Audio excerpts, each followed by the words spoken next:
Hello Internet, and welcome to Game 2 of my NPA game against Lee, also known as Osirus, my fellow Brit.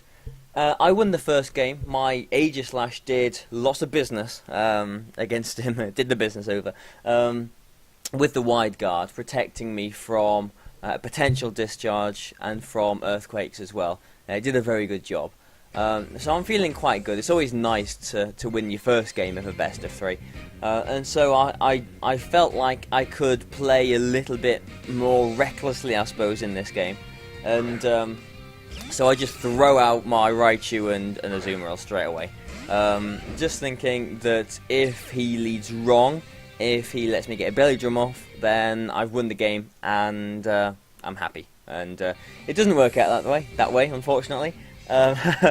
He, again, same as last turn, I think, same as last game rather, he brings his Mawile in straight away on his Garchomp slot, and I make a very strange move again. You might remember my first game of the Nugget Bridge Invitational, I go for Fake Out and Protect, basically because there's the Protect and there's the Fake Out, basically because, and here's Zapdos's move, because if I did Fake Out the Garchomp, then this Zapdos could potentially have used Discharge and stopped me getting a belly drum off, done a lot of damage to this Azumarill basically, which I didn't want, but if he did do that, then my Raichu would have been at +1 from the Lightning Rod and it would have been threatening the Garchomp the next turn with my Hidden Power Ice.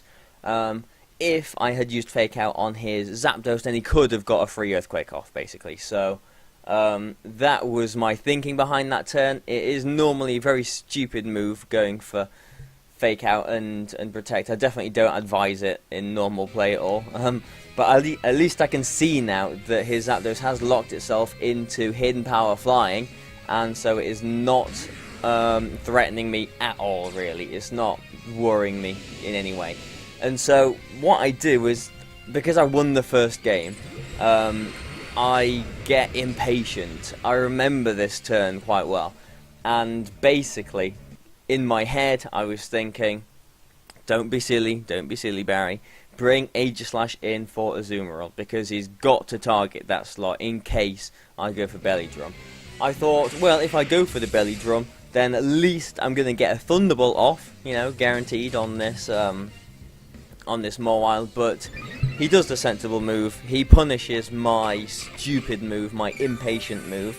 I get my belly drum off alright, but he puts an end to my my Azumarill straight away. So I'm in quite a bad position again now. So I've got to bring Aegislash in because my Talonflame isn't really going to do much to this Tyranitar. I was banking on his Mawile actually protecting here. I did think his Mawile would protect. I thought it was too threatened, and it wouldn't want to leave itself open to another Thunderbolt maybe. But he doesn't protect with it, and he actually goes for Assurance on my Aegislash. Now, pay attention because it did what 55% ish, which is quite interesting for the next game. His Play Rough misses there. But like the last game, I actually go for the Flash Cannon on this Tyranitar, again predicting this Mawile to protect. Looking back on it, I'm not sure why I was so sort of confident that this Mawile would protect itself, but basically I get the KO on this Tyranitar instead of on his Mawile, which would have been lovely. You know, that would have been very nice. I suppose I was thinking, I've got my Talonflame in the back, so Tyranitar is probably more of the threat here, but I don't know, I suppose it worked out like this. So he's in the same position now, I suppose, as he was at the end of the last game, in that he can't Earthquake with his Mawile out, unless he protects, obviously. But he goes for the Protect here on his Garchomp. And I go with the King Shield on my Aegislash. What's happening? I can't remember this game too well. I just remember it not going very well. I get the Thunderbolt. He was probably expecting a Wide Guard and, I don't know, a Hidden Power Ice onto his Garchomp, I would imagine. but he does get the play rough off this time, and I'm down to my last 2 Pokemon. So I'm not in a good position, not in a good position at all. I go for the Wide Guard thinking, well, at least he can't Rock Slide, and Talonflame should be able to survive a Dragon Claw. But yeah, and this Mawile is low enough from both of those Thunderbolts that a Brave Bird will go before any Sucker Punch, and I will be able to knock it out. So I'm hoping he'll go for an Earthquake here, but he is smart enough not to sort of fall for that one, which leaves me a little bit sort of flustered, because I could have hit a +2 Shadow Ball onto this Garchomp now, and that would have, well, it would have made the game a bit more closer, I suppose. But now in this position, the game is absolutely lost. And I should have seen it coming, but I mean, maybe there wasn't too much that I could have done about it.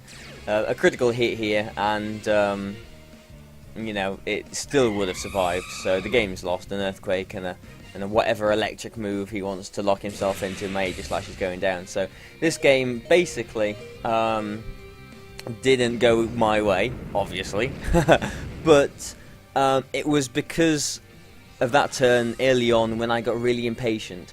And that's one thing that you shouldn't do when you are playing in best of 3s.